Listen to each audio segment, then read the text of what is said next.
നാവികൻ നീ ഭവാബ്ധിക്ക് ഒരാവിവൻ തോണി നിൻപദം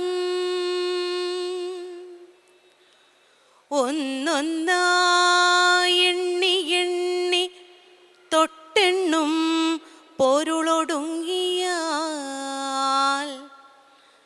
നിന്നിടും ദൃക്കുപോലുള്ളം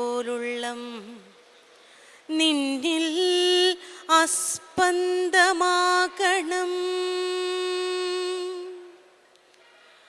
അന്നവസ്ത്രാദി മുട്ടാതെ തന്നു രക്ഷിച്ചു ഞങ്ങളെ ധന്യരാക്കുന്ന നീ ഒന്നു തന്നെ ഞങ്ങൾക്കു തമ്പുരാൻ. ആഴിയും തിരയും കാറ്റും ആഴവും പോലെ ഞങ്ങളും മായയും നിൻ മഹിമയും നീയും എന്നുള്ളിലാകണം. നീയല്ലോ സൃഷ്ടിയും സൃഷ്ടാവായതും സൃഷ്ടിജാലവും നീയല്ലോ ദൈവമേ സൃഷ്ടിക്കുള്ള സാമഗ്രിയായതും. നീയല്ലോ മായയും മായാവിയും മായാവിനോദനും നീയല്ലോ മായയെ നീക്കി സായുജ്യം നൽകുമാര്യനും. നീ സത്യം ജ്ഞാനമാനന്ദം നീ തന്നെ വർത്തമാനവും ഭൂതവും ഭാവിയും വേറല്ല. ഓതും മൊഴിയും ഓർക്കിൽ നീ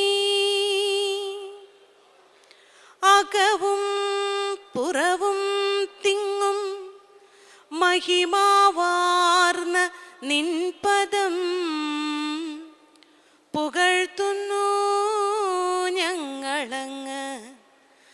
ഭഗവാനെ ജയിക്കുക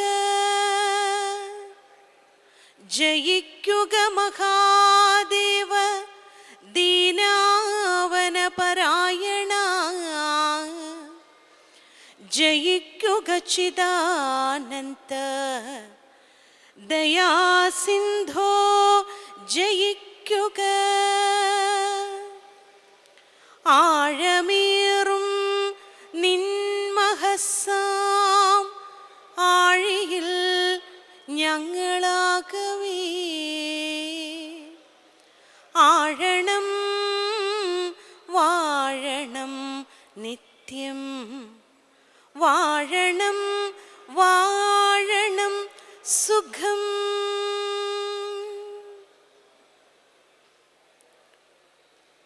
ഓം ശ്രീ ഗുരുഭ്യോ നമഃ.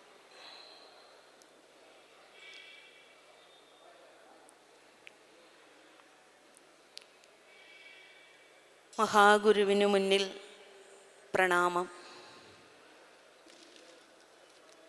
ആചാര്യന്മാർക്ക് വന്ദനം. തീർത്ഥാടനത്തിൽ പങ്കെടുത്ത് തീർത്ഥാടനത്തിൻ്റെ അനുഭൂതി നുകരുവാനായി ഇവിടെ എത്തിയിട്ടുള്ള സ്നേഹനിധികളായ ഗുരുപ്രേമികൾക്ക് നമസ്കാരം. വളരെ ദിവ്യവും ധന്യവുമായ കുറച്ച് മുഹൂർത്തങ്ങളിലൂടെ നിമിഷങ്ങളിലൂടെ ദിനരാത്രങ്ങളിലൂടെ കടന്നു പോകുന്ന ഗുരുഭക്തരാണ് നമ്മൾ. എല്ലാ വർഷവും എപ്പോഴും ശ്രീ ഗുരുദേവൻ നമ്മുടെ ഹൃദയത്തിലുണ്ടെങ്കിലും ചില നേരങ്ങളിൽ, ചില സമയങ്ങളിൽ അത് വളരെ ശക്തമായി ആഴത്തിൽ നമ്മളുടെ ഹൃദയത്തിലേക്ക് ചേക്കേറാറുണ്ട്. അങ്ങനെ ആഴത്തിലും ശക്തവുമായി ഹൃദയത്തിൽ കുടിയേറ്റപ്പെടുന്ന ദിവസങ്ങളാണ് ശിവഗിരി തീർത്ഥാടനത്തിലെ ദിനരാത്രങ്ങൾ എന്ന് പറയുന്നത്.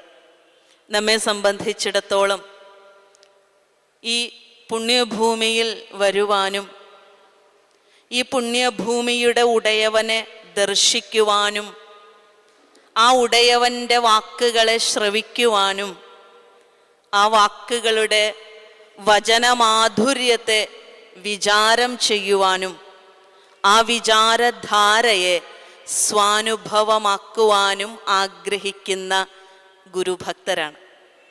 അതുകൊണ്ട് നമ്മുടെ ഏറ്റവും വലിയ ലക്ഷ്യം എന്താണ് എന്ന് ചോദിച്ചാൽ ഈ ഗുരുമാർഗത്തെ പ്രണയിക്കുക, ഗുരുമാർഗത്തെ പിന്തുടരുക, ഗുരുവിനെ അനുഗമിക്കുക എന്നുള്ളതാണ്. ഗുരുവിൻ്റെ മുന്നിൽ മറ്റെല്ലാം അപ്രസക്തമാകുന്നത് നമുക്ക് കാണാൻ കഴിയും.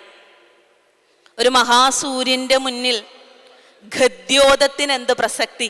ഒരു മിന്നാമിനിങ്ങിൻ്റെ നുറുങ്ങുവെട്ടത്തിന്, ഒരു മഹാസൂര്യൻ്റെ ജാജ്വല്യമാനമായിരിക്കുന്ന പ്രകാശത്തിന് മുൻപിൽ യാതൊരു മഹിമയും അവകാശപ്പെടാനില്ലാത്തതുപോലെയാണ് ഗുരുസന്നിധിയിലെത്തുമ്പോൾ നമ്മെപ്പോലുള്ള മിന്നാമിനുങ്ങുകളുടെ അവസ്ഥ എന്ന് പറയുന്നത്. നമ്മൾ ഏതേത് മണ്ഡലങ്ങളിൽ വ്യാപരിക്കുന്നവരാണെങ്കിലും ഏതേത് ജീവിതയാത്രയെ പിന്തുടരുന്നവരാണെങ്കിലും ആ മഹാസൂര്യന് മുന്നിലെത്തുമ്പോഴാണ് കുറച്ച് സമയമെങ്കിലും നമ്മൾ എളിമയോടെ, വിനയത്തോടെ, സമർപ്പണത്തോടെ നമ്രമാകുന്നത്.